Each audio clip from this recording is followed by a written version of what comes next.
Be in the presence of the Lord. Keep His presence and open your heart. Have the capacity in the Spirit to receive the Word and the revelation of God this morning.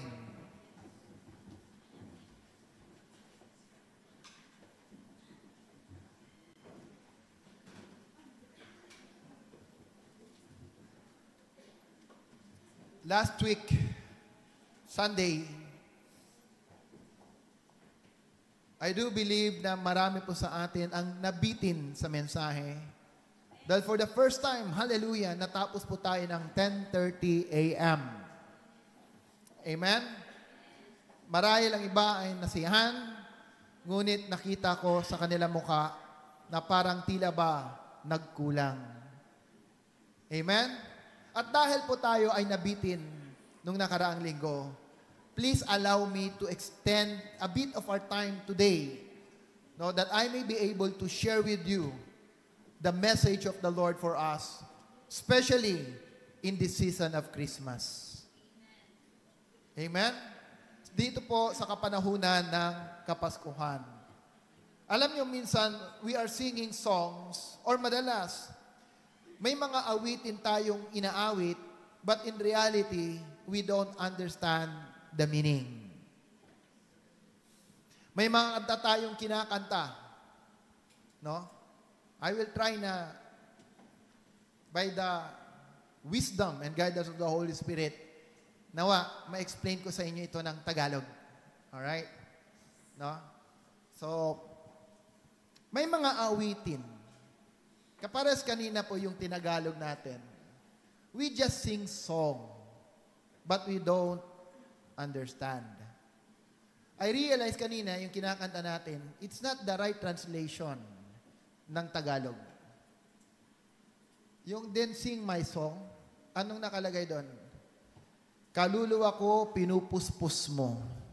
Iyong pinupuspos. Hindi po yun yung meaning ng English version niya. Kasi in the English version, in the book of Psalm, it is David na kinukumad niya ang kanyang kaluluwa to worship God. Pero yung translation kanina, si Lord ang nagpupuspos sa'yo. Dapat, kaluluwa ko ay Diyos ay purihin mo. Amen? Kaluluwa ko ang Diyos purihin mo. Hindi yung ako'y puspusin mo. No, it's wrong. It is the prayer of David commanding his soul to worship the Lord. So, hindi ikaw ang pinupuspos ng Diyos, ikaw ang nagpupuri sa Diyos. Ano po yung ating unang inawit? Joy to the world, the Lord is come. Ano yung kasunod? Pakilagay nyo na nga, hindi ko memorize eh. Kaya talaga, nahihirapan na eh. Pag ganun, medyo hirap na. Tulungan na natin. Okay? Alright. Joy to the world. The Lord is come. Let earth receive her King. When we speak of the earth receiving its King, makinig po tayo, what does it implies to us that God being our King? Most believers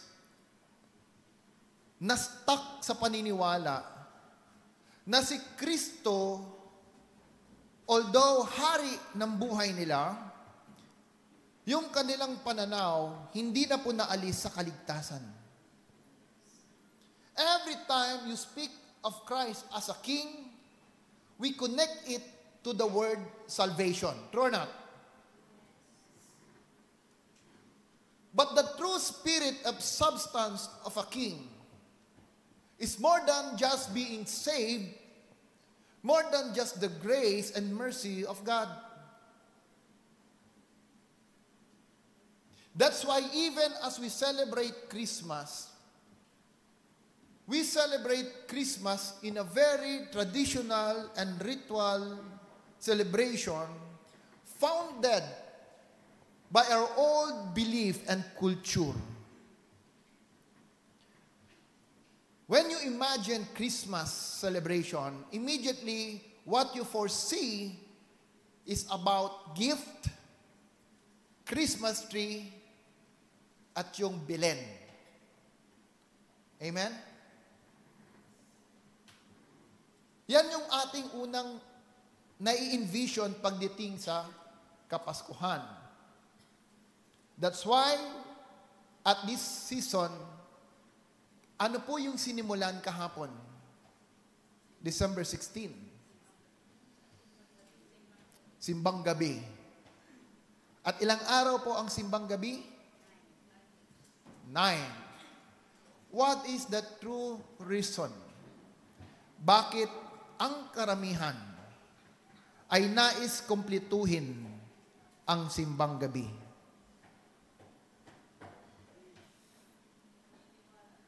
Yung totoong kadahilanan, bakit nila nais kumpletuhin ang simbang gabi? Even me, myself, when I was young, yun po yung aking pangunawa.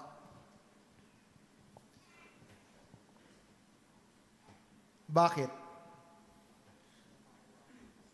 Kasi ang pananaw ng karamihan, pag nakumpleto ko ang simbang gabi, anumang kahilingan ko, ibibigay ng Diyos. Parang ako lang ang may ganong paniniwala. Kayo siguro iba. Praise God. Amen? Kaya kahit anong layo ng lugar, pupuntahan. Why? Because of that self-motivated, self-vested interest. People of the Lord, last Sunday, I have shared with you. Nung ikaw ay ipinanganak, you are pure, you are clean, you are uncontaminated. Nung ikaw ay ipinanganak, nung ikaw ay isang sanggol pa, wala kang alam at bahid ng kasalanang ginagawa ang mundo. Amen? But as we grow, your culture, your family, your environment, your education started to develop that idea and philosophy of your life. Ulitin ko. Nung tayo ay ipinanganak, wala ka pang alam kung anong sistema mayroon ang mundo na iyong kinalalakihan. Pero as we grow old, or as we grow, makinig po tayo. Yung environment mo, kultura mo, educational mo, will create a philosophy and an idea that will develop yung behavior at ugali na mayroon ka. Do you agree? Do you agree? Bawat pamilya may kanya-kanyang kultura. Bawat nasyon may kanya-kanyang kultura. At malaking bagay ang environment at pamilya, educational, ang nag-contribute dun sa behavior na mayroon ka ngayon. Now, makinig po kayo. Kung ang environment na kinalakihan mo, ang pamilya na nagpalaki sa iyo, ang edukasyon na nagturo sa iyo, hindi itinuturo ang katotohanan ayon sa salita ng Diyos,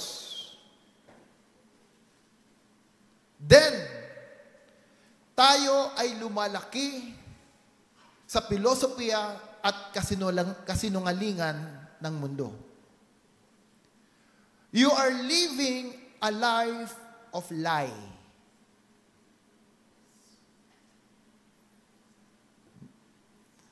Tanggapin mo man o hindi, that's the reality. Tanggapin mo man or hindi, that is the truth.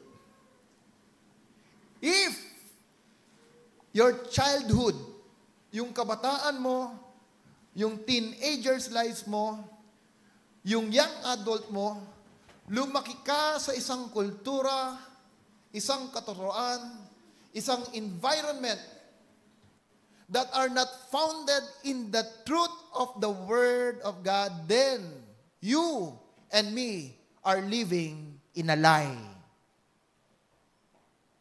Lumaki ka sa kasinungalingan. Now, the problem is this.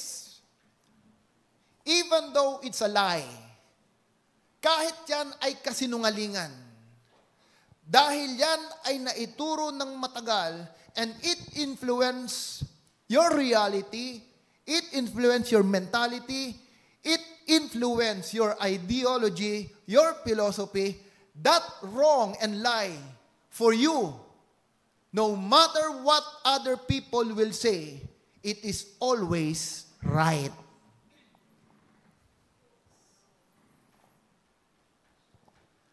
Laging tama yan sa'yo. Kahit kasinungalingan, kahit hindi tama ang nangyayari sa buhay mo, kahit alam mo, somehow behind your mind, may mali sa ginagawa mo, you will still believe that is right.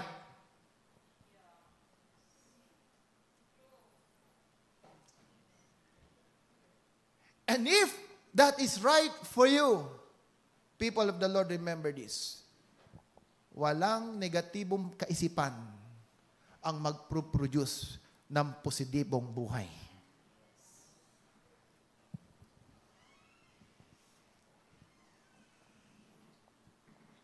Walang negatibong kaisipan will ever produce a positive mind or life.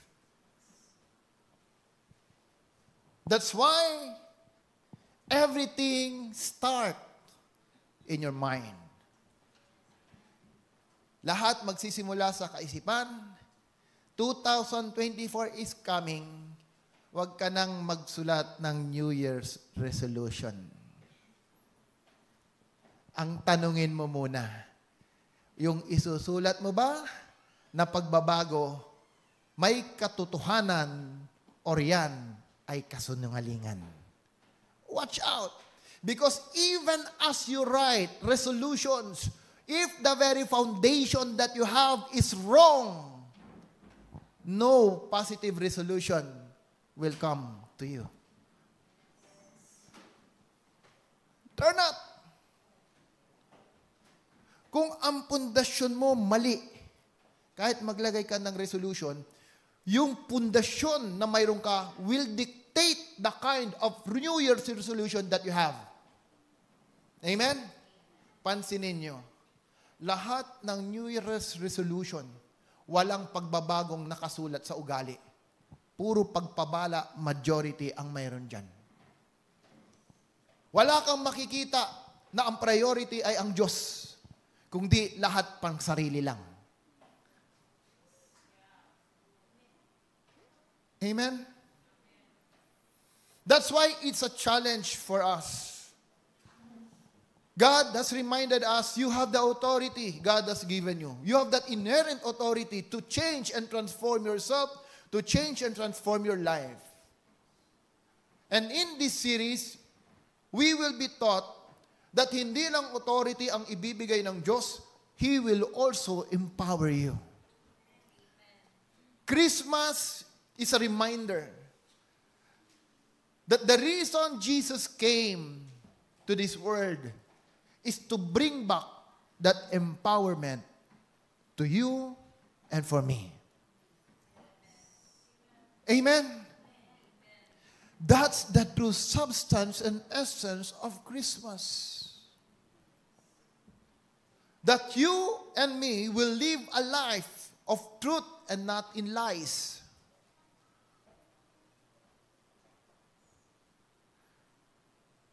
What kind of castle are we building? I remember one example of Dr. William Voon.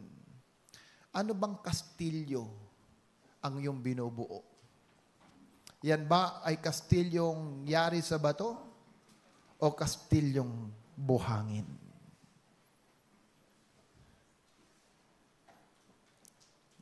I promised you last Sunday, I will bring you back 400 years ago for us to understand why our nation is like this today. Why it's not easy. Even how much we pray, it seems that our nations is hardly changed. God reminded me, nung ako po ay nagtatrabaho sa abroad at nakita ko yung buhay OFW, isa po ang na-realize ko sa bawat Pilipino. Pag ang isang Pilipino pala ay sa ganitong gawain at pagdating sa gawain ng Diyos, madaling imbitahan. Ako po ay isang bunga na nakakilala sa Panginoon dahil dinala niya po ako sa lugar ng Indonesia, Batam. And I realized, and I've been thinking why it seems na maraming OFW ang tumatanggap sa Panginoon, come to the churches, while when we are in the Philippines, it seems so hard for us to join. Praise God, we have an event. No? Minsan, ang church napupuno lagi pag may mga event. But without that, it's hardly for us to come to the church. Pero sa abroad, iba. Ang daling mag-invite. Ang daling magsama sa loob ng church. Why? Because one thing, pag ikaw po ang nasa abroad, yung financial settled na. True or not? Pag nasa abroad ka, financially, hindi mo na iniisip yung financial. Most of Filipinos, ang hinahanap pagdating po sa abroad, and this is my observation, fellowship. Kasi po malungkot sa abroad. Akala po ng iba, masaya sa abroad. No. Lalo na kung ikaw ay pamilyado, tapos iiwanan mo yung anak mo, maalala mo si Tonyo. Alam nyo ba yung advertisement? Tonyo! Wala. Iilan lang ang tumatawa. Ang iba si Tonya ata ang alam. Alam nyo, one time, nung ako po pabalik ng abroad, nung ako po ay nagbakasyon, I don't know if it was December. After December 25, kailangan ko nang bumalik. Yung mga picture, binubuksan ko, nakasakay ako sa eroplano. Ang mararamdaman mo pag pamilyado ka, para kang na-high blood or para kang ma-stroke. Habang pumapasok ka sa bawat pintuan, ang hirap huminga. Ang hirap huminga. Tapos syempre, pag nandoon ka na sa eroplano, sa loob, medyo nakaka-recover ka na. Hindi ko naman alam kung bakit biglang linabas ko yung album. At tinignan ko yung mga happy moments nung ako'y nasa Pilipinas. At habang binubuksan ko, tinitignan ko yung picture, hallelujah, may tubig na pumatak. Sabay tingin sa paligid. Naalala ko, wala pala ako sa bahay, nasa eroplano na ako. Hiyang-hiya ako sa pakiramdam ko. Lalo na, pagdating mo dun sa lugar na pupuntahan mo, grabe yung lungkot. Parang naririnig mo yung tawa nung misis mo, yung boses ng mga anak mo, rinig na rinig mo. That's why God did not design us, especially family, to be separated. The truth is, maraming nag-a-abroad, financially blessed, pero broken family.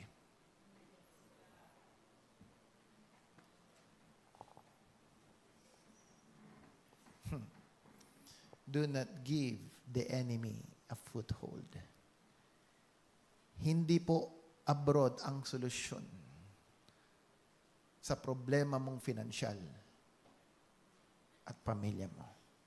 Do not embrace Babylonian spirit, because Babylonian spirit will provide all good things in life, but it will not give you genuine peace. Sabi ng isang pastor sa akin, may nakausap ako sa Pampanga. Brad Noel, grabe yung ginagawa ni Lord sa amin sa Saudi. Ang mga dumarating, hundreds and thousands, Pilipino, and they accepted the Lord Jesus Christ. They accepted the Lord Jesus Christ. And because of that, I was motivated. Na-motivate ako to come back to Philippines and pastor a church. Listen. Na-motivate daw siya, bumalik ng Pilipinas to pastor a church. Ang tanong ko sa kanya, how's the church now, pastor? Sagot niya, ang hirap pala. Pero noon sa abroad, hundreds and thousands tumatanggap. Pero pagdating sa Pilipinas, ang hirap mag-invite. Amen? Kaya minsan nga iniisip ko sa mga missionary, gusto pumunta ka ng Cambodia, South Africa, ng ibang bansa. Pambihira, barangay nga, hirap na hirap abutin eh. Pamilya nga, hindi natin maabot. Ibang bansa pa. That's why the Lord Jesus reminded us, start with your Jerusalem. Start with your Judea. And go to the end of the earth. Amen. 400 years ago, Philippines was occupied by indigenous people.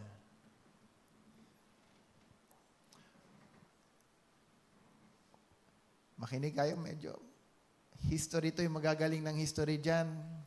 Medyo back upan nyo ko pag may mali. Okay? 400 years ago, we were occupied. Philippines were occupied by indigenous people. These are the Aitas, the Mangyans. And during their time, they were divided by so many rituals and belief. They served many gods in their time. And those times, the problem with our country, mayroon pong barrier pagdating sa education. You see the condition of the people. Kung ikaw mayroon kang barrier pagdating sa edukasyon, you can easily be influenced by the people who are more knowledgeable with you. Amen? Yung mas matalinong tao, mas madali kang ma-influence. May kaibigan po tayong pastor, last Christmas party, nagkausap kami. Sabi niya sa akin, pastor to ha, clarify ko lang.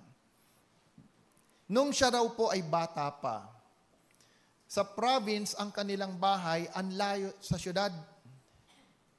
Ang layo.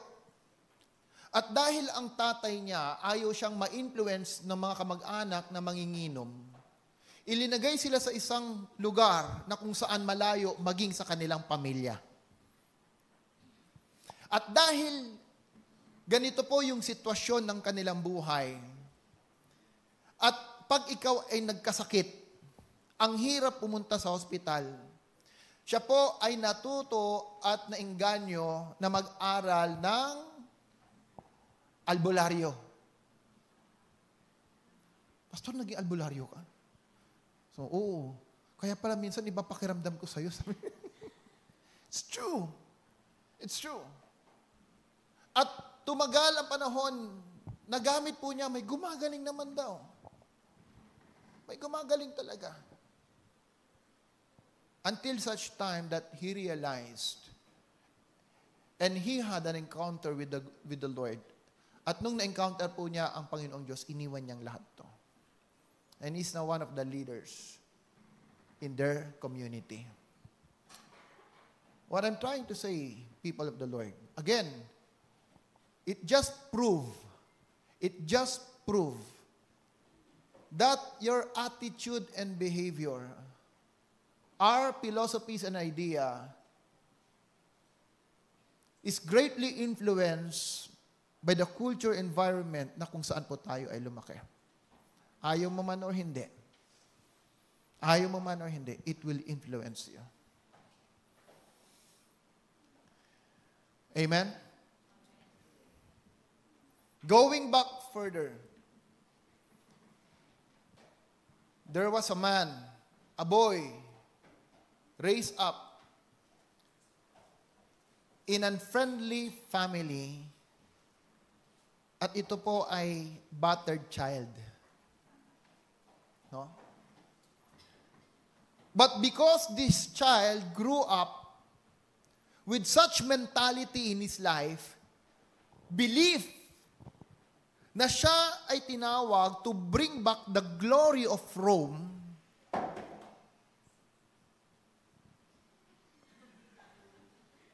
sumasang-ayon ba yun or nagdi-disagree? Okay? Alam ko, kung minsan kayo hindi mahilig sa history, pasensyahan nyo na ako. Mamaya mag-usap tayo ng math. Okay? Wag lang biology. Hate ko yan talaga. Alright? Pero math, 1 plus 1, 11. Magaling ako dyan. Balikan nyo. Why? Because if you never knew this, again, how much lives do you want to live in the year 2024? God is telling us, I am not playing with you. Remember? The Bible said, sabi ng Diyos kay Judas, I am not playing with you. If Jesus is not playing with Judas, Jesus is not also playing with us. He come to the world. We are celebrating Christmas not just because of the spirit of giving, loving, forgiving, but Jesus came to this world for a very special purpose, and that is to empower you. And that is to bring back that kingdom of God that we lost and bring that kingdom to you. But it takes a renewed mindset. It requires a change of mind. Understand the reason why Christ need to die for us. Bakit kailangan siyang mamatay? Bakit kailangan niyang ipako sa krus? Mapahirapan just for you and for me. Ay kung ako man ang siyang ipapako sa krus, sasabihin ko rin sa iyo, Kuya Jason, hindi ako nakikipaglaro sa iyo. I am not playing with you because you have a business to do with the Lord. Amen? This little child was brought up in an unloving family, but yet he has a mindset that God brought him to the world to bring back the glory of Rome.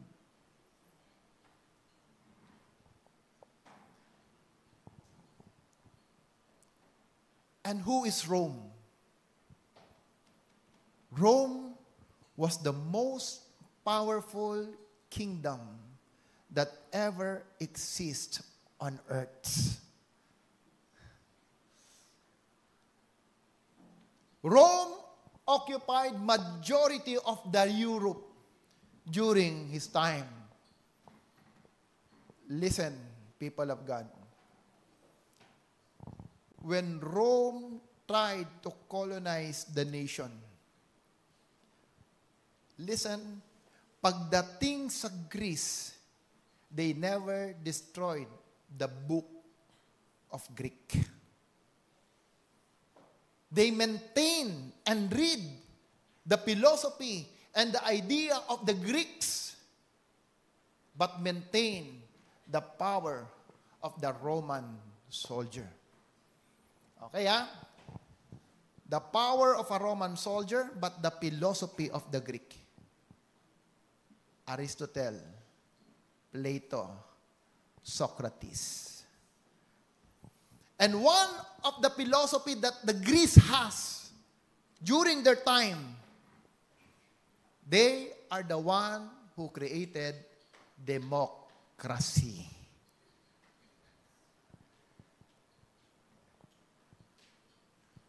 It was Rome who carried and take that philosophy and embrace that philosophy about democracy. Malinaw? You cannot find the word democracy in the Bible. Saan galing yung word na yan? That's why Dr. Miles Monroe keeps on telling, we are being led by the dead. We are being led by the dead because idea outlive a person. Ganyan ka-powerful ang idea. It will outlive the person. It lives from generation to generations. Now, this young child or young boy grew with this kind of mentality. I will bring back the glory of Rome. Do you know the name of the child? Do you know the name of the child? Adolf Hitler. Because of that mindset, he's willing to colonize Europe and killed many Jews. Look what kind of character that the mind can build in the life of a person. Remember Holocaust.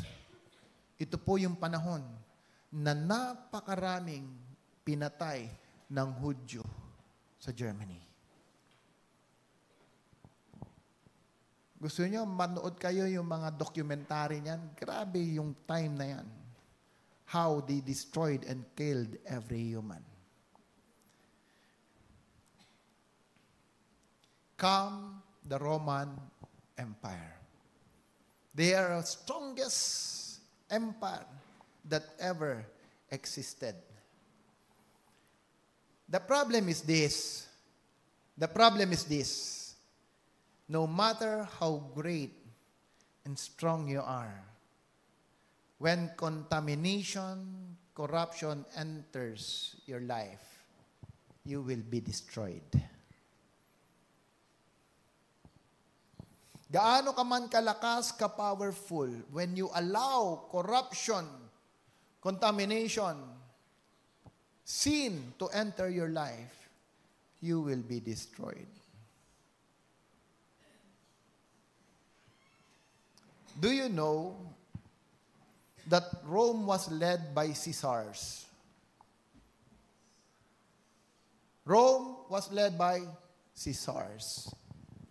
Unfortunately,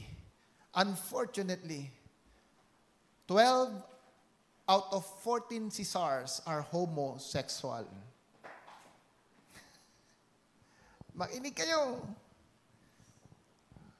12 out of the 14 Caesars are homosexuals. Manood po kayo ng mga monarch sa Netflix. No wonder, pag nanonood ako, yan ang lagi nagiging problema ng mga leaders during those times. You can also search sa Google, sa website, read about history. That's why someone says, Rome was destroyed inside the room. Amen? Rome was destroyed in the bedroom. Nasusundan niyo? Nasusundan niyo? And because of this, Rome was divided into small kingdom. And those kingdoms that exist after Rome, these countries are known as France, Great Britain, Spain, and the rest, and some of the countries in Europe. France, UK, United Kingdom, Great Britain, Spain, and the rest of the Europe nations. So they were split. And because of this kingdom splitted, they have to expand. They start to expand their territories and start to colonize other nation. Nakuha niyo? Nakuha niyo? Singapore, Malaysia, Indonesia had an influence of British colonization. Okay? We were colonized by Spain and by America. Listen. Whichever nation colonized you, that nation ensures that you will be learned, you will be taught, tuturuan ka ng kultura, ng idea, ng lengguwahe ng nation na yan. Okay? They will teach you everything about their culture. Kaya po pag pumunta kayo ng Malaysia, ng Singapore at Indonesia, mag-ingat ka sa pagtawid. Alam niyo po ba, mayroong pastor na nag-mission sa Malaysia na bangga? True. Nabangga. Kasi po sa atin, pag tayo ay tatawid, ang unang tingin mo, kaliwa lagi. True not? Kung nasa kabilang kalsada ka, kaliwa pa rin naman. True not? Di ba kayo tumatawid? Parang hindi kayo naniniwala. Lumabas nga kayo. Subukan yung tumawid kung kanan ang una mong titignan. True not? Pag lumabas ka, tatawid ka sa kaliwa. Kasi tayo, left-hand drive. Amen. Pagdating mo sa Malaysia, pagdating mo sa Singapore, pag tumawid ka, ang unang tingin kanan. Kasi sila right-hand drive. Paano kung sabi ng utak mo kaliwa, ang ulo mo, dilito ka? Alam niyo po, mayroon akong sasakyan sa Indonesia. Nakabili po kami ng sasakyan noon, nung ako po ay nagtatrabaho sa Indonesia. Nag-U-turn ako. Wala akong problema, diretso, left, right, walang problema. Pag U-turn ko, nawala ako sa orientation. Sabi nung kasama ko, well, nasa kaliwa ka. Kanan. Well, nasa kanan ka. Sabi, hindi, tama. Nasa kanan ka. Pagtingin ko sa dulo, may kasalubong kami. Alam niyo po, sa mga nagdadrive, nasanay ang orientation sa left hand, ang delikado dyan yung pag nag-U-turn. Kaya si Pastor Edwin, last time na nandito, ang sabi ko lang sa kanya, bantayan mo pag nag-U-turn ka kasi most of the time dyan ko napapansin, nawawala ako sa orientation. Nalilimutan ko ano ba yung kaliwa at kanan. Amen? So whichever country that colonized, it will influence him with his culture, tradition, and philosophy. Kaya, environment pa lang, language pa lang, okay, makinig kayo. Malapit na tayong dumating sa Christmas, huwag kayong mag-alala. Language pa lang, alam mo na sino nag-colonize sa bansang yon. Amen?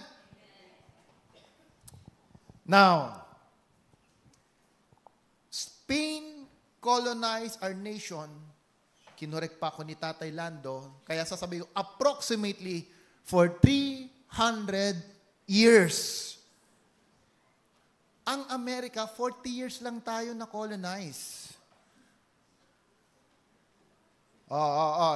Mga nagsisearch na. Baka maunahan ako ni Ate Camille. Teka lang ha. Bibigyan ko kayo ng exact number. 333 years. Mahirap may kasamang cum laude. Tsaka summa cum laude, mahirap. But America is just 40 years. People of God, nakikita nyo na. That's why, when Spain colonized us, they have all the education with them. What happened to the indigenous people? They can easily be influenced. Pastor, 300 years ago na yan. Dalhin natin in our present time. Dalhin natin in our present time. That influence that they have 400 years ago are still influencing your life until today.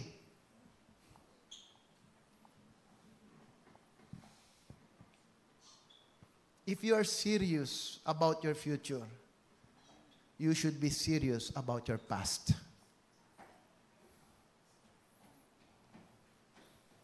If you are serious in experiencing groundbreaking for 2024, you should be serious to understanding your past. Many Christians, 20, 25 years, they are already so-called Christians, but their life are built and founded by their old mentality.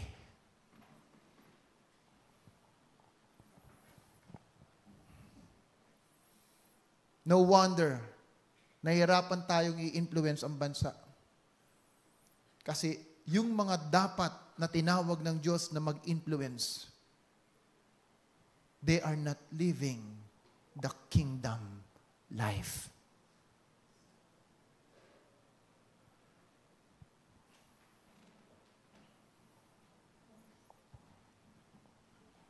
Pagdating sa agriculture, listen, Spain is the one who opened barter trade in Philippines. The Spaniard is the one who opened the barter trade for us to trade with other nations. They are the one who taught about land grant. Land grant. Anong tawag natin sa ngayon? Agrarian Reform Program. Kanino galing yan? Sa Spain.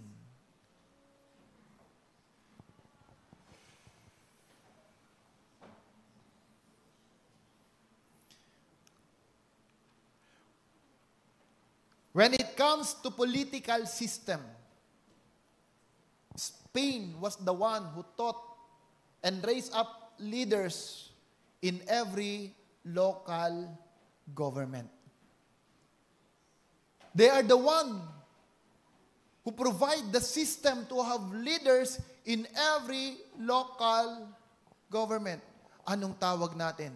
Barangay captain.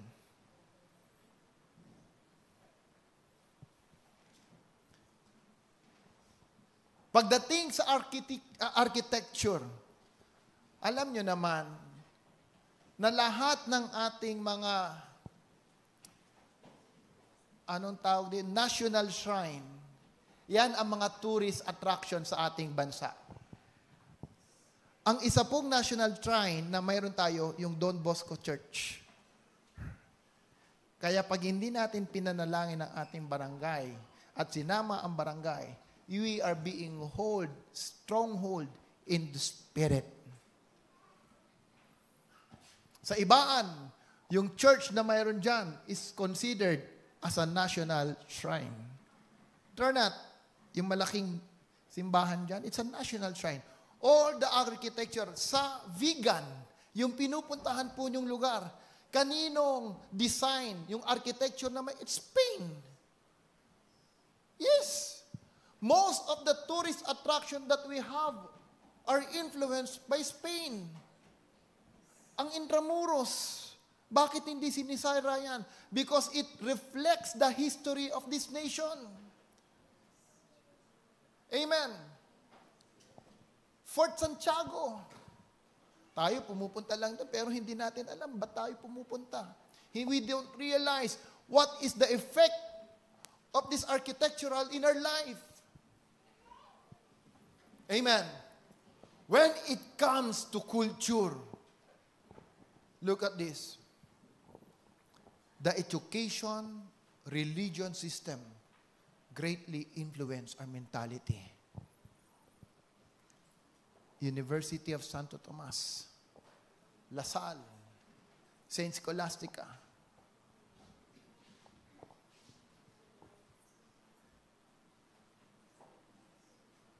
Ako po graduate ng high school sa Malate Catholic School. From elementary and high school, naturuan po ako sa loob ng Catholic Church. There was a time, mayroon kaming holy confession.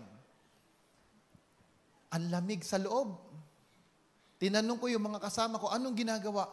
Sabi, pare, ang daming dasal pag maraming kasalanan. Natakot ako.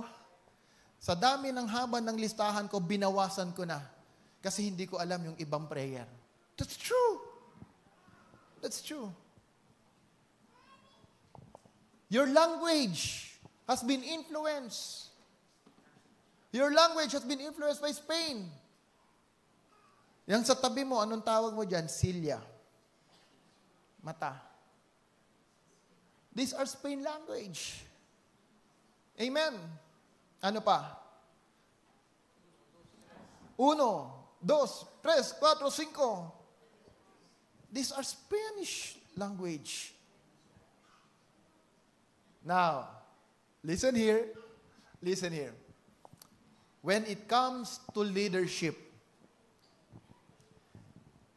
even it comes to leadership, dito nyo, makinig kayo. Greek taught the Roman Empire and it influenced Spain that leaders are only for the insulares and peninsulares are only for the mestizos and the mestizas. Ulitin ko. Pagdating sa leadership, we were taught na ang mga leader lang yung mga insulares, peninsulares, mestizos at mestizas. Sino yung insulares? These are Spanish-born leaders. Sino yung peninsulares? These are leaders or Spanish born in the Philippines with the blood of a Spanish. Okay, makinig kayo. Paano, Pastor, pag hindi ako mestiza, pag hindi ako mestizo, you are just a servant. For 400 years, your colonization is telling you, you are just a servant. you don't have the charisma. Because the God only bless these mestizos and mestizas to be leaders and not us. They are the one who are only called to have businesses, to own a company, and not you and me.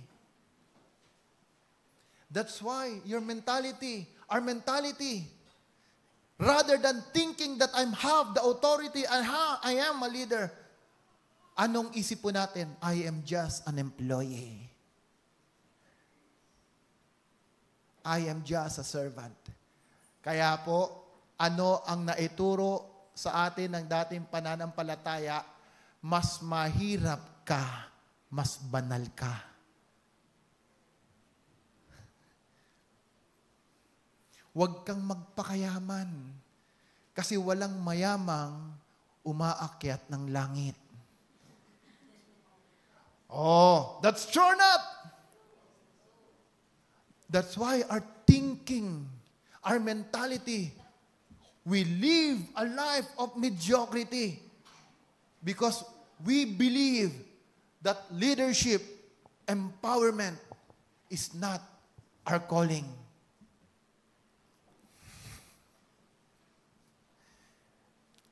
Kaya pag nakakita ka ng gwapo, gusto mo lagi magpa-picture. True or not? Pag nakakita ka ng mga mestizo-mestisa, ilang ka. Feeling mo, intimidated ka. True or not? Pag nakakita ka ng kano, parang ang taas ng tingin mo. Ang baba ng tingin mo sa sarili mo. Alam nyo, nung ako nasa abroad, may kasama akong mas senior sa akin. Ang sabi niya, do not be intimidated by foreigners. Doon ko lang na-realize na ako pala pupunta sa isang lugar na ang magiging amo ko at boss ko, foreigner at hindi Pilipino. Biriin mo, mag-uusap kayong sabi sa akin, they are Greenwich in Philippines. Yes, we have Greenwich. Sabi ng Amerika, really, you have Greenwich? Yeah, we have Greenwich. Hindi ako intimidated. Talaga namang Greenwich sa atin, di ba? Sa kanila, Greenwich. Pero pag hindi mo alam, your leadership, aalis ka parang, kakaya naman, mali pala yung pronunciation ko, Greenwich pala. Kaya pag hindi mo alam yung panawagan mo sa Diyos, pag nag-English ka na ngayon, hello friend, how are you? Are you okay? Come on, let's go there. Pambihira. Nakapag-abroad ka lang, iba na ang iyong language. Takot ka na sa lingwaheng Pilipino. Come here. Kuya Raymond, come here. Let's talk together. Yan, magaling ka manggaya dahil hindi mo alam na mayroon kang sariling identity ng Diyos.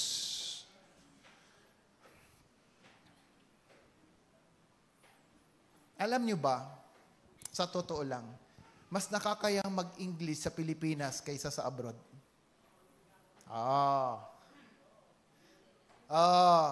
Pakiramdam mo, pag nag-i-English ka sa Pilipinas, bawat grammar, binabantayan ka.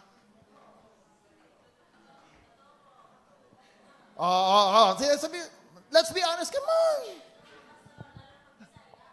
Di ba? Ano man kung lock? Di ba? Kung lock yan, di okay lang. Huwag mo nang pilitin maging look. Kung hirap na hirap ka, ibig sabihin, that's your mother tongue. Rejoice with your mother tongue. Di ba? Ang mahalaga, you can express yourself, lock. Nung kami nga, nasa Indonesia, sa Costa Cabello, sabi, that anointing, God will provide to you. Sabi ng mga pastor, Malaysian po yung preacher, mayroon palang patong anointing. Duck anointing nga naman. Ayun pala, dark anointing. Amen? your language, your culture, and who we are right now. May malaki pong influence ang ating nakaraan. So don't ever think na ganyan mo kadali baguhin ang lugar mo, ang pamilya mo, ang sitwasyon mo, ang barangay mo, because you are battling against history. Hallelujah. Woo! That's why Christmas came. That's why Christmas came. Mas magiging masaya ang Christmas mo. Dahil ngayon, alam mo na, hindi lang nakafocus sa kapanganakan ni Kristo. Ang Christmas mo, nakafocus sa layunin ng Diyos sa buhay mo. Amen. Palakpakan natin ang Panginoon. Groundbreaking is coming. A new season is coming. May sitwasyon ka man, may problema ka man financially, mayroon ka man physical condition, ano man ang sitwasyon mo sa ngayon, remember this, you have the power to change your future. Your future has not been written yet. It is not established by who you are right now and what is your past. God says, greater is He who is in you than him who is in the world. All things are possible for those who believe. Do you believe? Do you believe that you are empowered by the Lord? Do you believe that you are now a new creation? The old has gone, the new has come. Do you believe that you have the inherent authority that God has given you to change your life, to change your environment, to change your nation? Do you believe that you are God's called for a solution? Hallelujah. This church will never be the same. We will go higher from glory to glory. Whoever thought that we will be part of our barangay? Whoever thought that we will have a ministry in our barangay?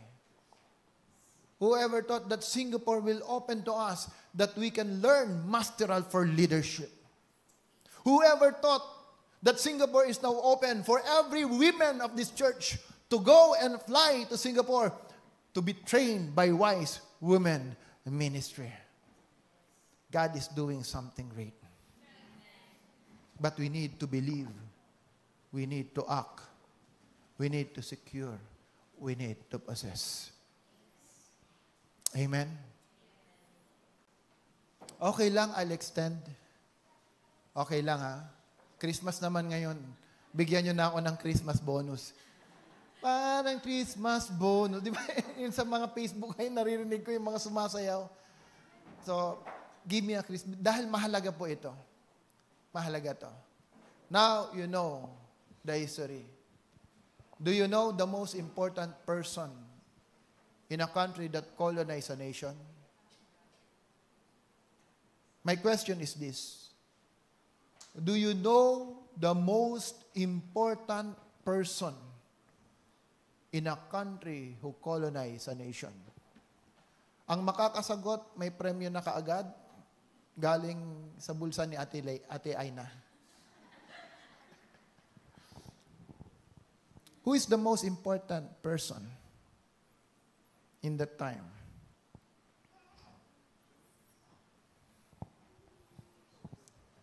Pwedeng manghula. Kuya Jay, si Lay? Oo. Sino pwede manghula? Magtatawag ako. Dali, ang makakasagot, may premyo. Ang hindi makakasagot, magbigay ka ng premyo. Pwede ba? Sinong pinakamahalagang tao in the season of colonization? What's that position called?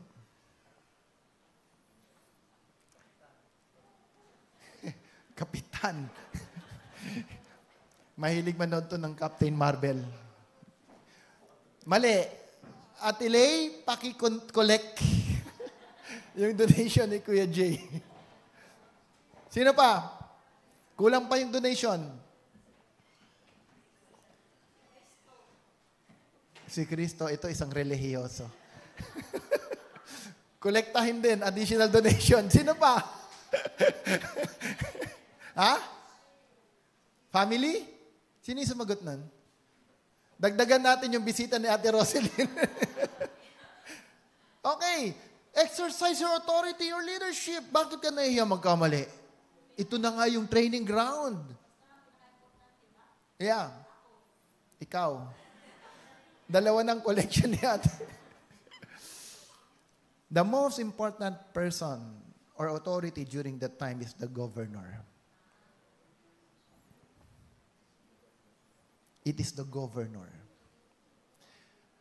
The governor carries the heart of the king, the mind of the king, the ideology of the king, and the philosophy of the kingdom. Makinig kayo. Every time a nation colonized another nation, a kingdom colonized a nation, the king sent the governor among the colonies. Makinig. Governor doesn't stay in the presence of the king.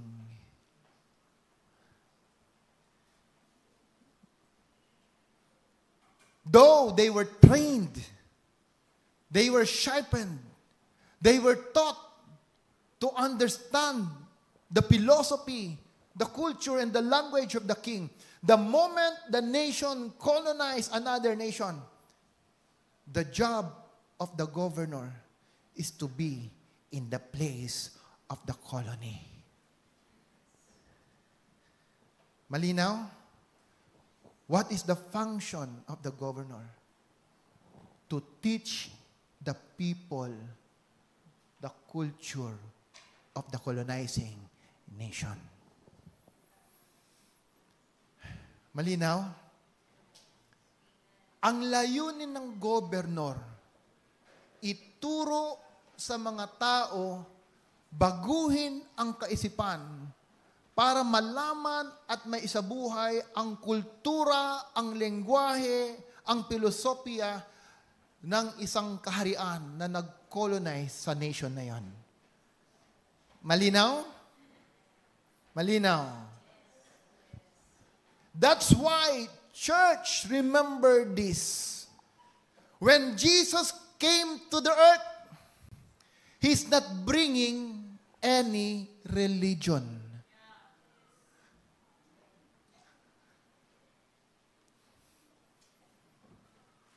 Tayo pinalaking relihiyoso. When I understand this, it removes the division with other believers in my life. That's why I accepted the ministry sa barangay. Before, ang alam ko, church lang eh. Alam ko, this is my ministry. But when you understand that Jesus came not because of religion, you know that you have a responsibility to do. Even in your praying, crying is not the answer.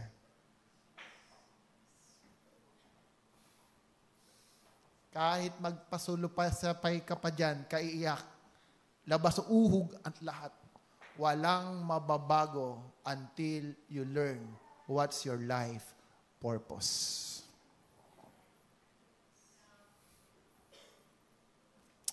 May isang bishop nagsabi sa akin when they visited the farm. At nung nakita nila yung lugar, they were so amazed how the Lord moved in the place. At sabi niya sa ibang pastor na aming kasama, Pastor, itong problema natin eh. May pinuntahan daw siyang lugar. Tinanong niya, anong ginagawa niyo araw-araw? Pastor, we prayed in the morning, we prayed in the afternoon, we prayed in the evening. Every day, for 7 weeks, for 7 days. Yes, Pastor, pray in the morning, Pray in the afternoon, pray in the evening.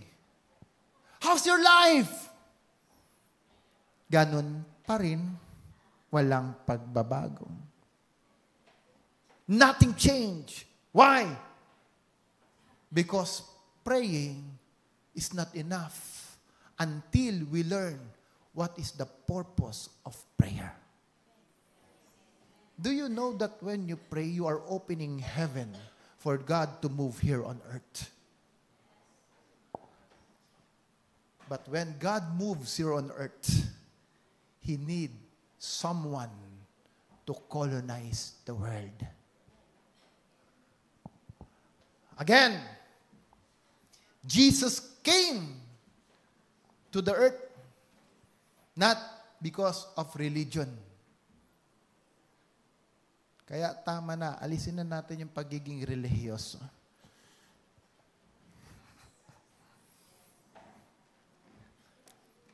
Honestly, sadly to say, sometimes religious people, listen here, nakakalungkot, religious people, because their individual belief divided their friendship.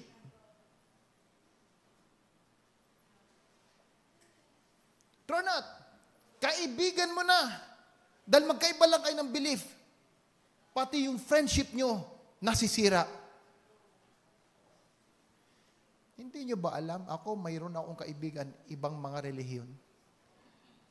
And we're so close. Pero pagdating sa prayer, ako pinapanalangin nila. O, ikaw na mag-pray. See? Why? It is not who you are and what's your belief. It is what you carry inside.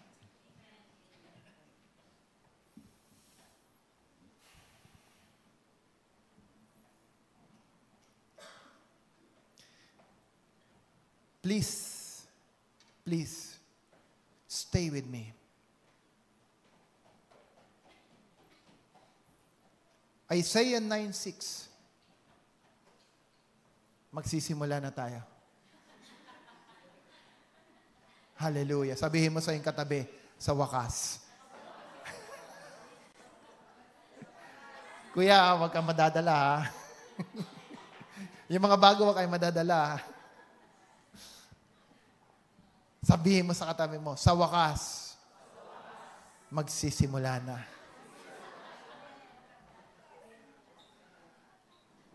Okay? Kaya may Christmas bonus. Isaiah 9:6.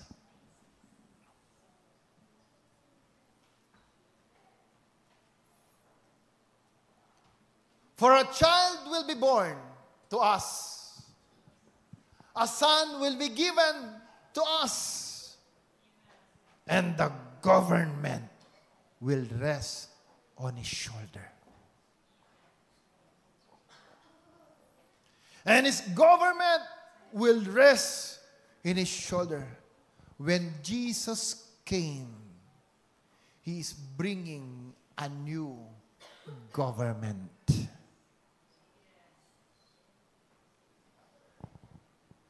And that government will need to increase in our lives.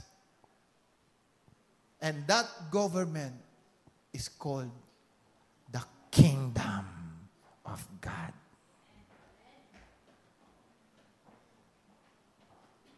The first public ministry of Jesus declares, behold, the kingdom of God is at hand.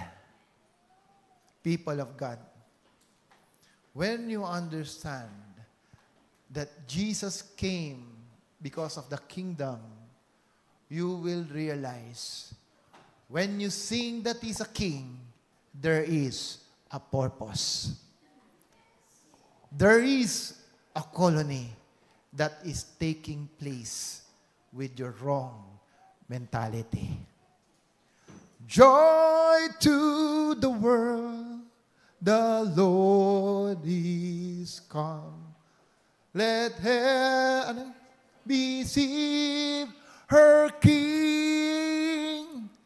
When you sing this song, let earth receive her king, meaning heaven would like to colonize your life. God would like to remind you about Christmas is a day and a time that God is now planning to colonize the world. Walang problema ang earth. Ang problema is the world. You know what's world mean? Cosmos, system, authority. That's why John 3:16 says, "For God so loved the world that He gave His only begotten Son." Jesus came to tell us there's a problem in the world and the solution is here. Kaya, people of the Lord, if you understand that God is trying to change the system of the world, you will be watchful that you are not living in the system of Babylonian spirit.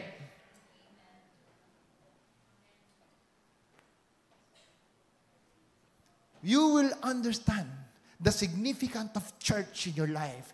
You will understand that apart from God, you can do nothing. You will understand that the focal and the purpose of your life is to know God, understand His will, and to move according to the command of the King.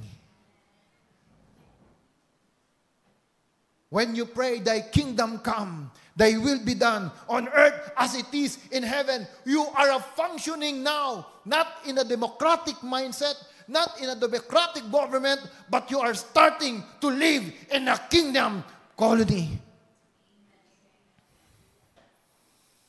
Hallelujah.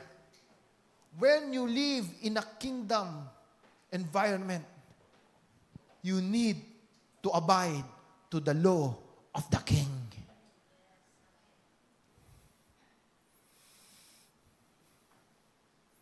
Kaya pala, matagal na pala akong nabuhay sa kasinungalingan. Kaya pala, masyadong demokrasya ang isipan ko. Kaya pala, ang hirap kong pasunurin ng pastor ko. Kaya pala, ang hirap kong sumunod sapagkat matagal ko nang dala-dala ang buhay na ito.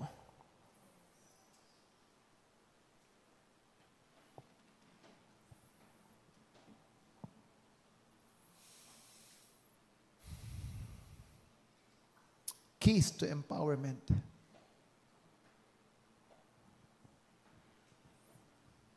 There are 5 keys to empowerment. 4. But I will focus on the number 1 today.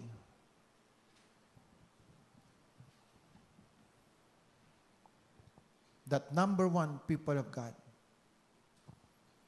if you want to be empowered in the year 2024,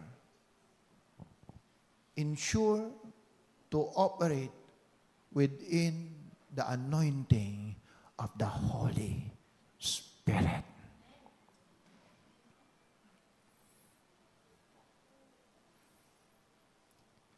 The Holy Spirit is the governor God sending to colonize the earth.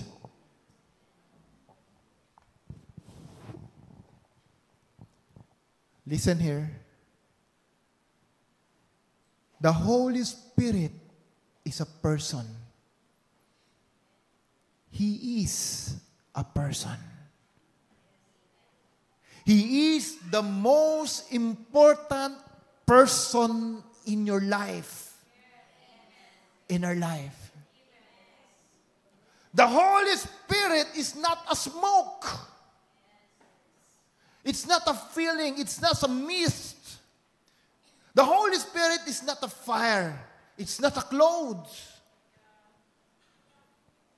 Hala, may usok. Pshh. Nandiyan na ang Holy Spirit. Alam nyo, dahil modern na ang churches ngayon, dahil ang hirap makapasok at hindi na unawaan ng mananampalataya, sino ba ang banal na Espiritu sa buhay nila, gagamitan na lang ng usok. Pshh. At pag ang mga tao nakakita ng usok, nadadala ang emosyon, naiiyak, "Lord, forgive me." Our belief system is founded on the wrong mentality and emotions. Pag ang worship leader magaling kumanta, puspos ka. Pero pag ang worship leader sintonado, bugbog ka. Pag ang musician magaganda, hallelujah! Ramdam na ramdam mo, gusto mo nang umayak sa harap ng Panginoon. Tutugtugan ka ba naman ni Kuya Jason? Ting, ting, ting, ting, ting. Pero pag si Kuya Jay ang tumugtog, tong, tong, tong, tong, parang kulang sa anointing. Why? Because we don't understand the very nature of the Holy Spirit. May nakakita po sa akin sa kotse. Mag-isa ako. Sabi niya sa akin, nagsasalita ka mag-isa. Bakit ka ako?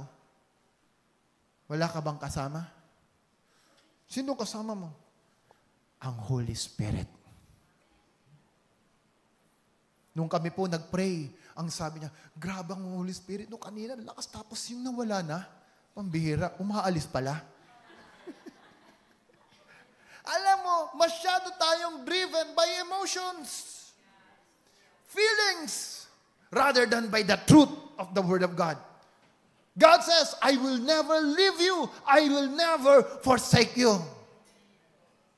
Kaya pati kaligtasan, duda, ligtas ka ba? Parang.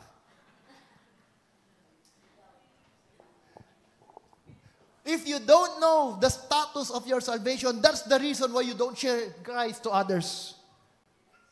Because even you yourself don't know, understand what Christ did for your life. Alam mo, sabi ko kay Kuya Lando, nag-uusap kami sa office, pag ikaw pala naging 50 na, umiikli na yung pananaw mo sa mundo. Parang ang tingin mo, hindi nakaparehas nung 20, 30 years old ka na everything happens, okay lang. Come what may, okay lang. Pero pag tumatanda ka na pala, nagiging mas focus ka. Why? Because ang alam mo, ang buhay mo, bilang na. You are living life. It's not a matter how long you live in life. Jesus only lived 33 years. The apostles lived only 30 to 40 years. Bakit gusto mo ng mahabang buhay? Without fulfilling your life purpose. Ang hirap mabuhay, ang haba ng buhay, pero hindi mo na alam kung anong gusto mong gawin.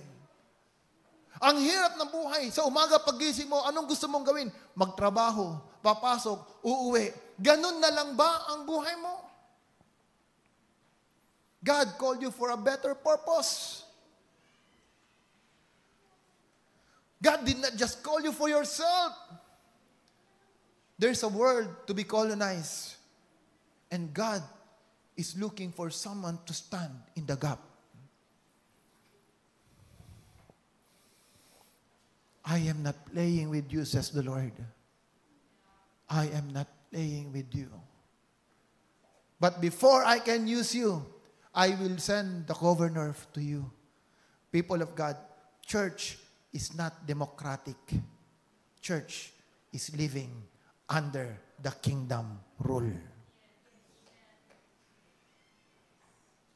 If you are living under the kingdom rule, you need to submit to the authority of the king. I will send you the Holy Spirit. I will send you the governor. Why? Because I want to influence you. I want to change you. The way you think, the way you talk, the way you act, everything who you are, I want to reveal you the truth. Before you operate, starting now, starting from here, make sure to operate under the leadership and governance of the Holy Spirit.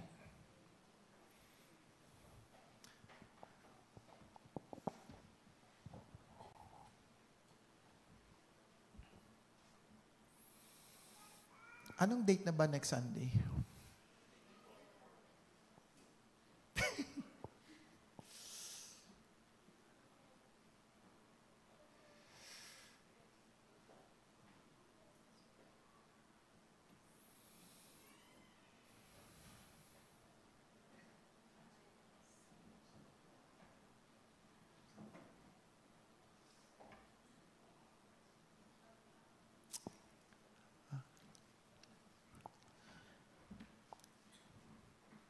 Let's open in the Bible.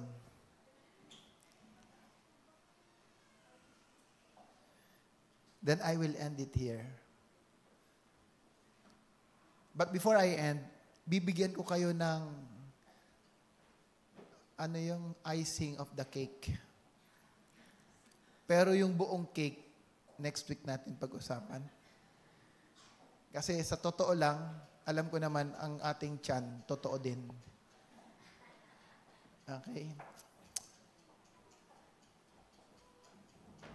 Nakakatulong ba to?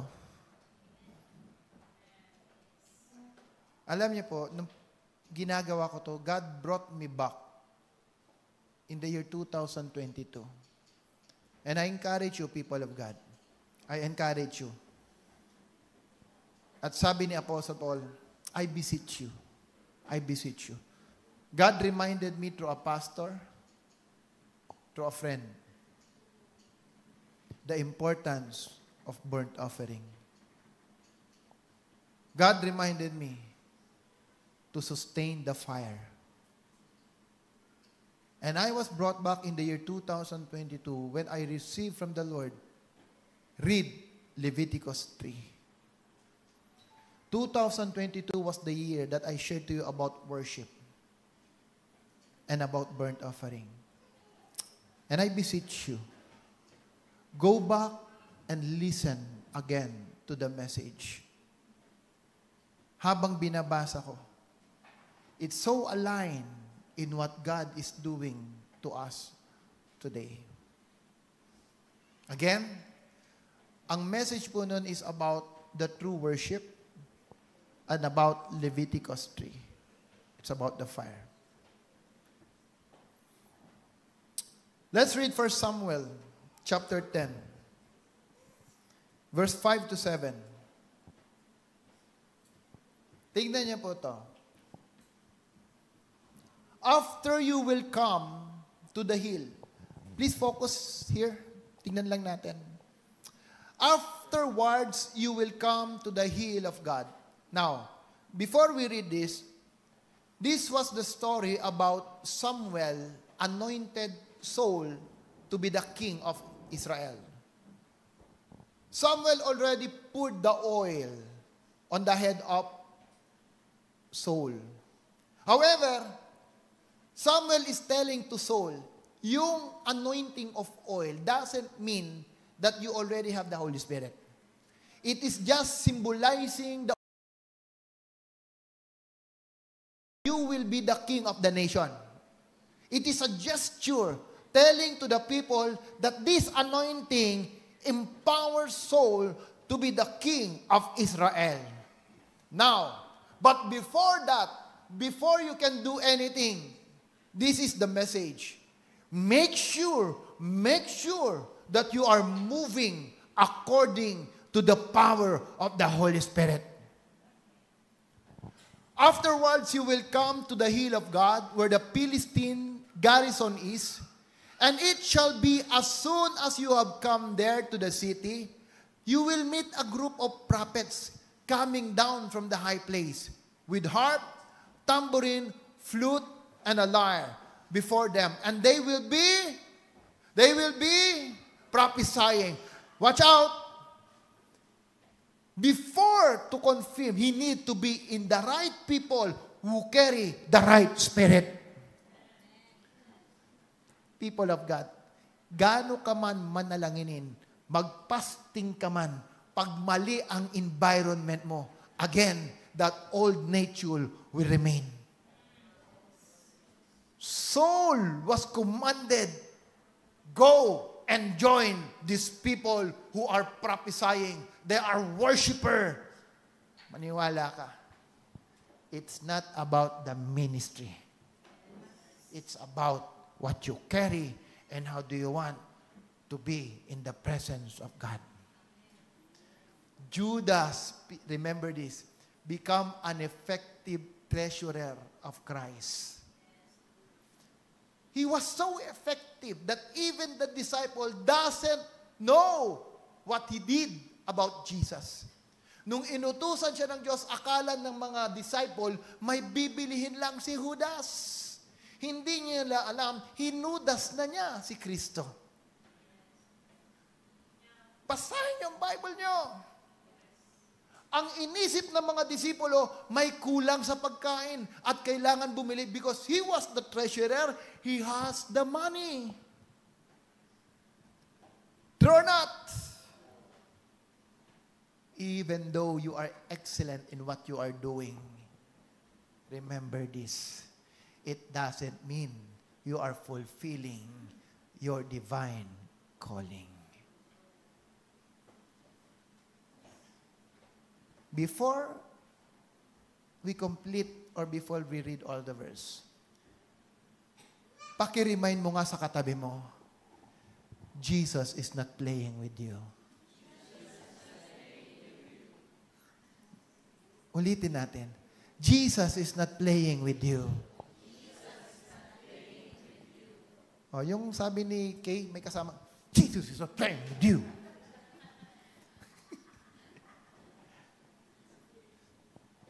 Christ is not playing. Christ is not playing with us. Next verse. Look at this, what happened. Hindi sa anointing ng oil bumaba ang spirito kay Saul. It was only when he was with the right people. Then, the Spirit of the Lord will come upon you mightily, and you shall prophesy with them and be changed into another man. People of God, kung ikaw patuloy na gumagawa ng kasalanan, kahit ikaw ay born again na, watch out. You might already opposing the Holy Spirit. If until now, may bisyo ka pa rin, hindi mo matanggal, watch out. Because you are already moving against the Holy Spirit. Because kung ang Holy Spirit nasa sayo, you will be a new person. Be honest to yourself this morning. Be honest to yourself. How is your relationship with the Holy Spirit?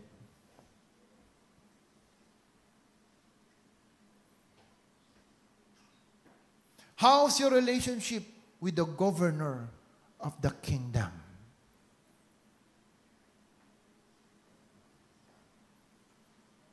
How do you see your future and the future of your family?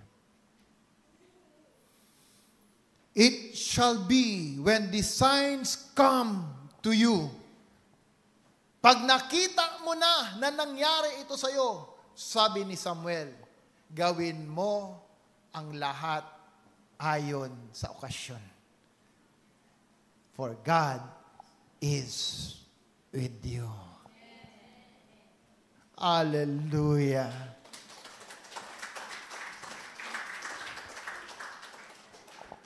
May isinare ako sa inyo sa GC about verses of the blessing of God. People of the Lord. Sabi ng salita ng Diyos, the word is confirmed by the witnesses of 2 or more persons. These are more than 2, more than 3 promises that God has given us. You will be the head and not the tail. You will lend to others. You will not borrow. You will have the abundance so that you can do all good things in life. God will bless you abundantly. Jesus came to give you life and to give it to the fullest. That is our destiny. If that is not happening, we need to understand what is the problem. And before you understand the cause, first, what is your relationship with the Holy Spirit? How do you know Him? How do you talk to Him? Samuel is telling to Saul, when the empowerment of the Holy Spirit comes, do everything according to the occasion, and God is with us. Nung tinawag po tayo ng Diyos to start a church, wala tayong alam.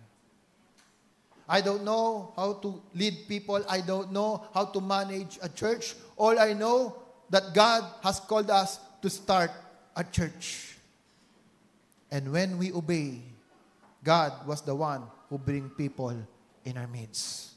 God was the one who connected us to the right alliance. God was the one who is teaching us what to do in order to build the church. Why? Because the governor is with us. Do not touch my anointed one. Nakakalungkot. May mga mananampalataya pa rin. They don't honor the church. They don't understand to honor and what is honoring inside the house. That's why next year, I have the strong conviction that I will conduct a seminar to teach about mentoring the fathering. Because only sons and daughters in the house understand what the governor wants to fulfill his life purpose. Only sons and daughters who carry such spirit will be able to function according to the will of the Holy Spirit. Only sons and daughters in the house understand their mandate inside the house. People of God, the world is waiting for the revealing of the children of God.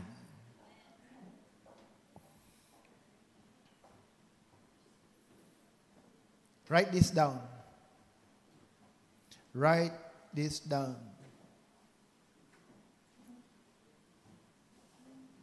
The true spirit of season. The true spirit of season. This is the icing of the cake. Let's eat the cake next Sunday. Number 1. The ultimate purpose and goal of Christ coming to earth is to bring mankind the Holy Spirit. Nandiyan dyan yan, Ate Aina, di ba? Nandiyan dyan.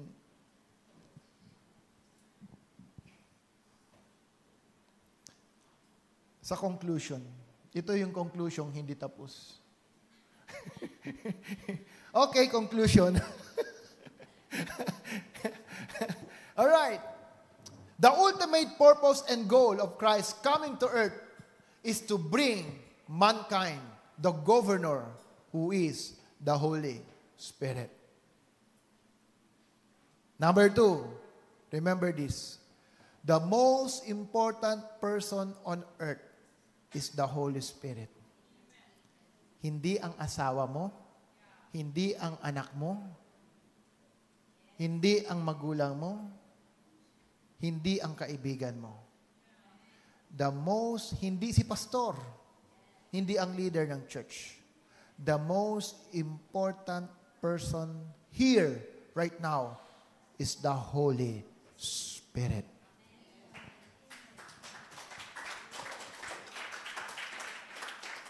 Christ came so that you will have the Holy Spirit. When you have the Holy Spirit, you will learn how to love people around you. You will learn how to honor leaders and authority in your life. Why? Because the Holy Spirit will influence you of the truth. When you have the Holy Spirit, magiging mapagbigay ka sa gawain ng Diyos. Why? Kasi sasabihan ng Holy Spirit, It's time to give. Amen. Ba't parang pagdating sa giving, ang hirap talaga mag-amen, no? Sige. Ang alam kong puspos ng Holy Spirit, pagdating sa giving yan, mabilis mag-amen. It's time to give. Nadagdagan, okay. Alright, next. Number 3. The goal of God is not to take us where He is, but to come where we are. Okay. Okay. Listen here. Ang goal po ng Diyos, hindi dalhin ka sa langit. Kaya tinawag ka ng Diyos para ang Diyos mapunta sa buhay mo. Amen? Okay. Para mas maunawaan nyo ganito. Sandali lang. Konti na lang. Tiis lang. Tiis. Konti na lang.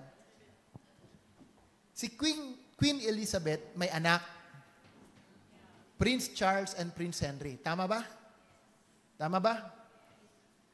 Si Prince Henry at Prince Charles, hindi pwedeng maging hari hanggat nandiyan dyan si Queen Elizabeth. Ang problema, hindi kaagad namatay si Queen Elizabeth. At tumatanda na si Prince Charles and Prince Henry. In the rules of the kingdom, makinig po kayo, in the rules of the kingdom, ang prinsipe magiging hari lang, number 1, pag wala na yung hari or yung reyna. Okay? Ang prinsipe magiging hari lang pag wala na yung hari or yung reyna. That's the rule. Second rule. Ang prinsipe magiging hari pag binakante ng reyna with his authority yung kanyang posisyon. Pwede yan. Okay? Number 3 rules, pwede kang maging hari kung ikaw ay ilalagay sa ibang lugar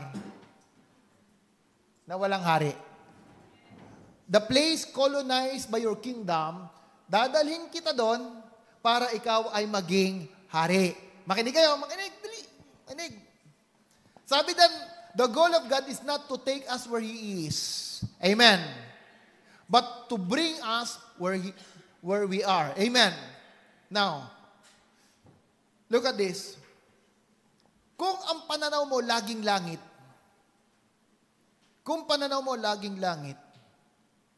at nandoon nakaupo ang hari, anong posisyon mo? Anong posisyon mo? Prinsipe ka lang. Sundan niyo ko. Sabi ng Panginoon, let us make man in our own image and let them have dominion. Where?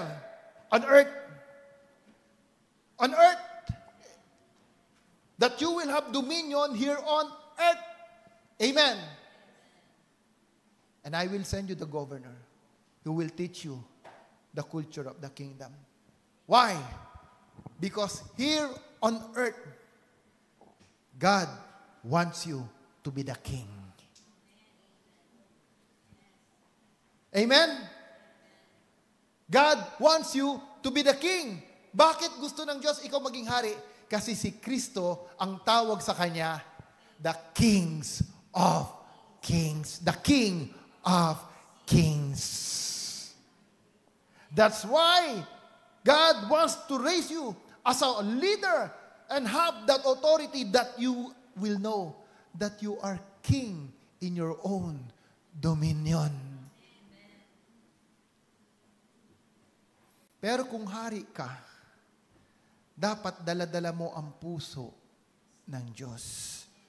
Dapat dala-dala mo ang ugali ng langit.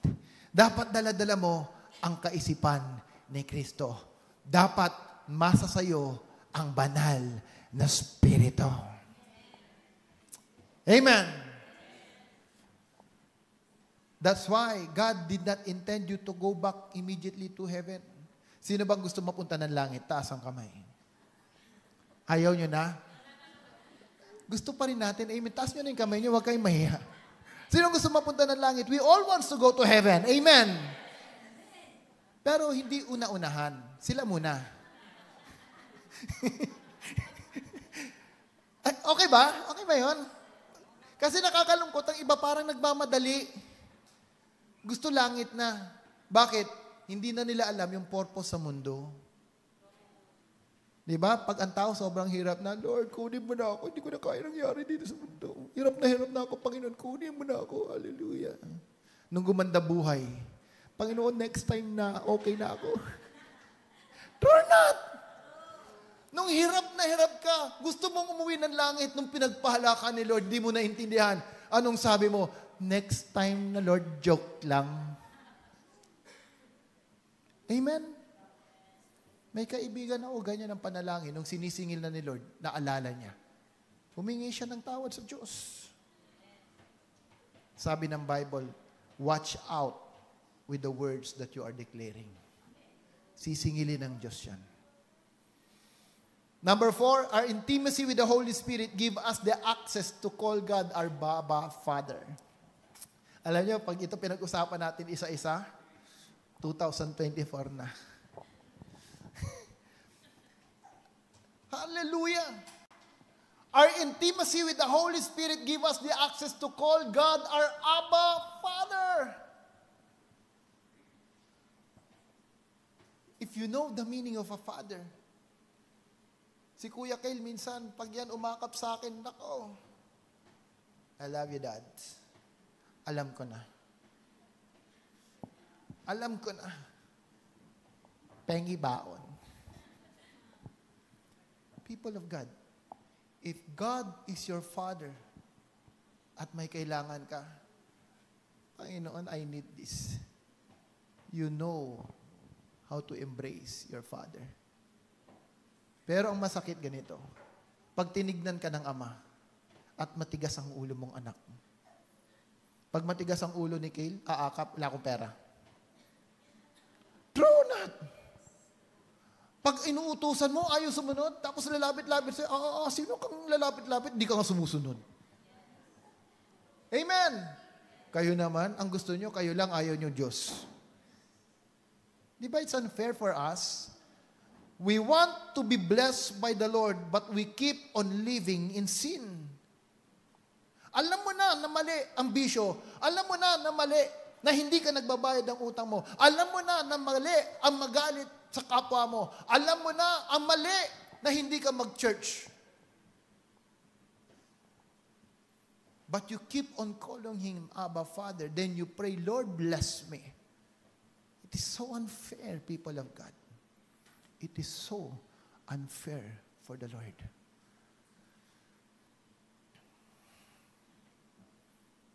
Pero ang anak mo na gumagawa kahit hindi humingi. Kahit hindi humingi. Ikaw mismo bilang tatay ang nagbibigay. Ang bait naman ng anak ko, hindi ko inutusan, naglilinis. Ang bait naman ng anak ko, naguhugas ng plato, hindi ko naman inutusan. Alam mo, ikaw pa yung parang ang sakit ng loob mo bilang tatay na hindi mo bibigyan ng gift yung anak mo. Or not. Kahit hindi po humingi sa atin ng worship team ng pagkain or mailabas, but because we are blessed during our anniversary, anong sabi natin? Tara, mag-lunch out tayo. Or not. Kung ang ama mo sa mundo kayang ibigay ang mabuti sa anak, sino ang ama mo sa langit na hindi kayang ibigay ang lahat sa buhay mo? That's why I do believe whatever condition you have in life, ano man ang position mo sa mundo, ano man ang situation mo sa mundo, when you live according to the kingdom, alam mo ang prayer ko, Lord, sabi mo sa iyong salita, Lord, ito pangako mo sa iyong salita. Lord, sabi mo, pagyayamanin mo ako. Lord, sabi mo, hindi ako magkukulang. Lord, sabi mo, ako magpapautang. Lord, let it be done according to your will and for your glory and for your advancement of your kingdom. This is my prayer, Lord. This is your word. This is your command. But before you come before your Father, make sure you are living according to His will. Sabi ng Ama natin sa langit, sabi ng Ama ko, anak, hindi ka pa humihingi, alam ko na ang kailangan mo. Hindi ka pa humihingi, alam ko na ang kailangan mo. Pasko ngayon, alam ko na ang kailangan mo. Ang tagal ko nang binigay, ikaw ngang hindi gumagamit. Ang tagal ko nang binigay ang banal na Espiritu sa buhay mo. Hindi mo siya kinakausap. Hindi mo ba anak? Kapartner mo siya.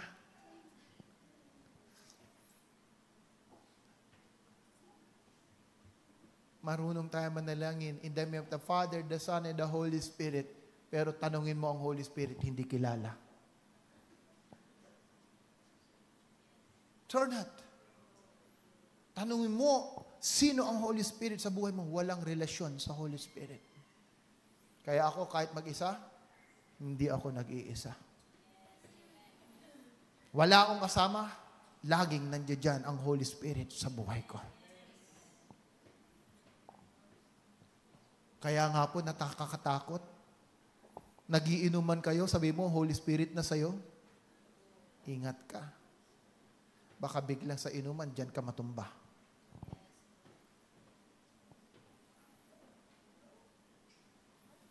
Sabihin mo, nandiyan ang Holy Spirit sa buhay mo, lagi kang galit. Pag-usapan natin next week. Kasi sabi ni Samuel, make sure before you do anything, nasa iyo ang Holy Spirit. Pag-usapan natin next week. Number 5, and the last one, the Holy Spirit is the key of all life and our empowerment to ground breaking. He's the key. He's the key of all life. He's the key to the season of groundbreaking. Ama namin sa langit, Lord, maraming salamat. Salamat, Panginoon, O God, that you have given us so much gift in this season of Christmas. Na aming naunawaan, Panginoon, that you are coming here on earth, not just to tell us that there was a child that you have given us. Pero ikaw ay pumunta dito sa mundo, Panginoon Jesus, that you may colonize our life. That you may be able to lead us and impart to us the Holy Spirit. Kaya, Panginoon Diyos, what else should we ask for? Ano pang kailangan namin hilingin, Panginoon Diyos? But yet, at this time, I pray, let's all stand before God. Just close your eyes. I want you to close your eyes. Raise your hands to the Lord. I want you to think right now.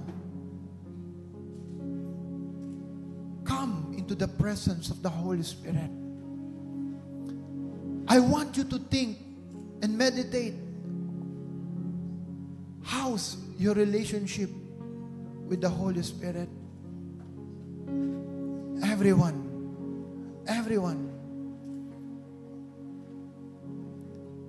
If you done something wrong,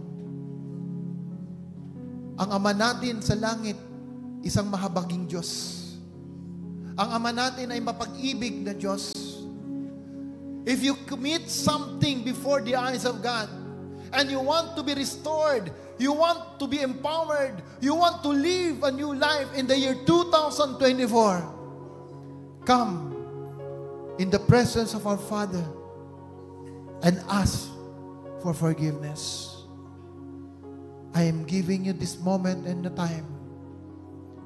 Commune with the Lord. Commune with God. Commune with the Holy Spirit. Right now. Right now. Right now. Enter a new year with a new spirit. A new life.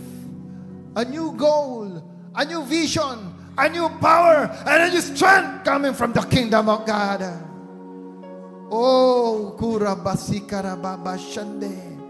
Jesus is not playing with us. Jesus is not playing with you. He wants you to fulfill His purpose for your life. Come on. Oh, Yarababasikarababashande. Enter in His presence. Kurababasikarababayandarabashande. Oh, Panginoon naman namin sa langit, nandito kami sa mga oras na ito, Panginoong Diyos. Oh, hallelujah. Can you follow me in this simple prayer?